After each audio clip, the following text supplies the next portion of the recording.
in case Museveni rigs the election, like all signs are showing, the people of Uganda must rise up and demand for their victory.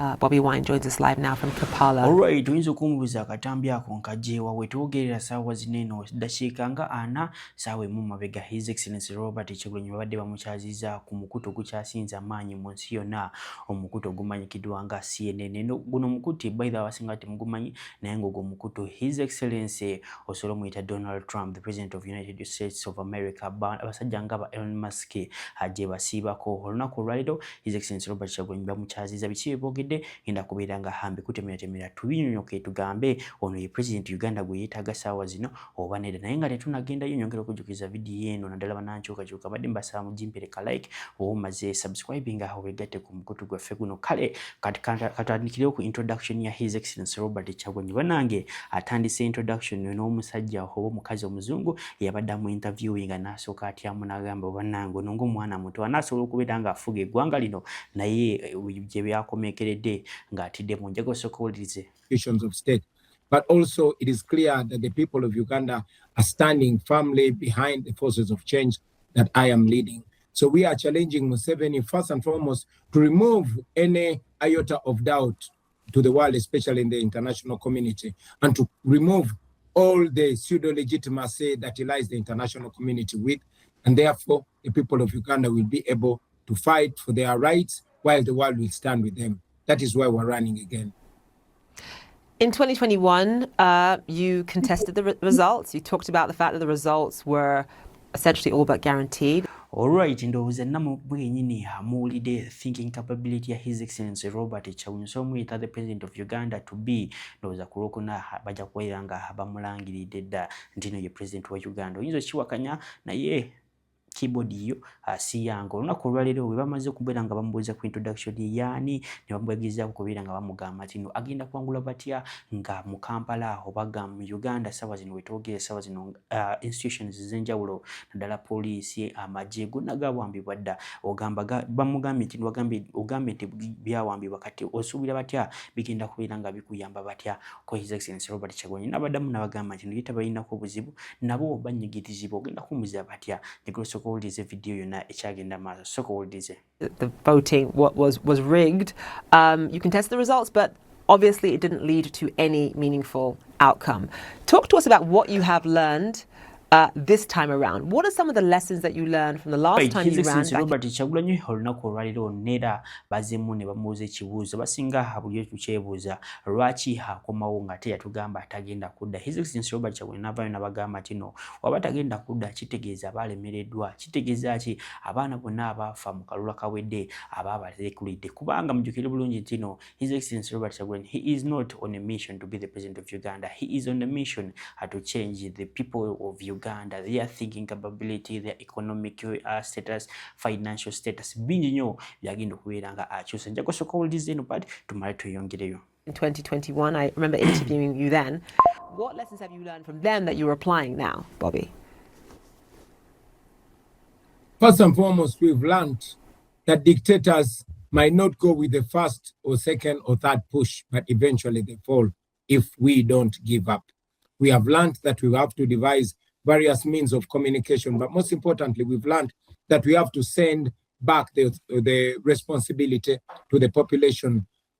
In the previous election, I was under house arrest immediately after casting my ballot, which I expect the same thing now. As we speak right now, more than 730 of our colleagues are in detention. They've been arrested.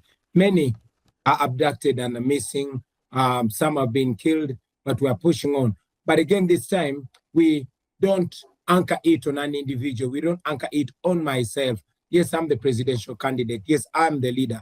But we have tasked the people of Uganda to take charge of the campaign, to take charge of the voting, of the vote protection, but most importantly, in case Museveni rigs the election, like all signs are showing, the people of Uganda must rise up and demand for their victory. What message do you... Alright, yo part ndoza kufuna kisobodde okubeera nga tugiraba kati wano wenyini abasajja bamubuuziza plan ki gy'alina eri Uganda empya gy'ayogerako. Plan yo sigenda kubeera nga njogerera nnyo, njagala owulirize erimu kapanalbo wemuba nga temukategedde nja kukola video olunaku lw'enkya musobole okubeera nga mbibanyonnyola. Saagala muveewo nga temutegedde. Awo wenyini we njagala nkubuuze mu comment section awo ani gugenda okulonda. Ate nnyongera okujjukiza video no gituweereka like bumaze subscribe nga wegatte ku mukoto gwaffe guno. And democratic change in your country? To the young Ugandans, we've constantly told them that democracy works, but democracy only works when people stand firm and defend it. Therefore, we would have opted for violent means, but we don't believe in violence. Violence has never gotten nations anywhere. We believe in voting firmly and outstandingly many, and then defend that election, defend that victory. We've called upon the people of Uganda to exercise their constitutional right. Our constitution, Article 29, provides that the people of Uganda can peacefully, unarmed, protest any wrongdoing. And that is what we're calling upon the people of Uganda in case General Museveni rigs the election this time.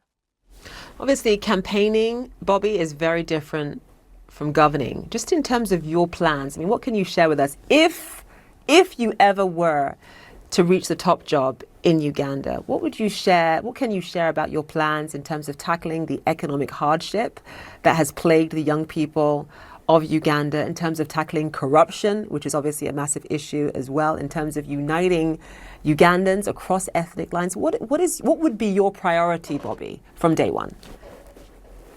Thank you. The issue of leading our country is not a matter of if, it is a matter of when, because we are confident. We've seen that all across the country, and we are sure that the people of Uganda will entrust the next generation with the leadership.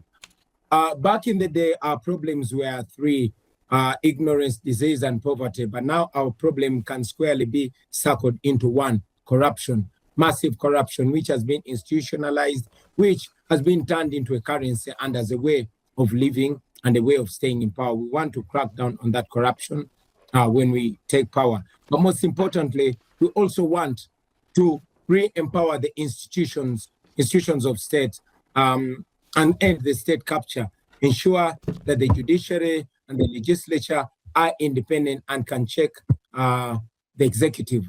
That way, we will be able to stop the one-man rule and have knowledgeable, talented, and able people to bring minds together and lead our country ahead.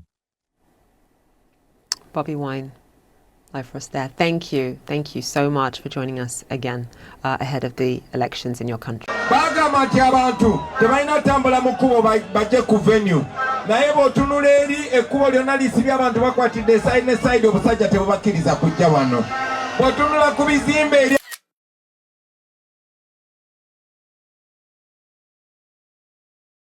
njagala tunyizeemu namukadde kuba ffe tulwanirira ddembe lyaffe naye ate ne Bayibuli tugirina. Ebirabo byonna Katonda yabituwa. Sooka gukube.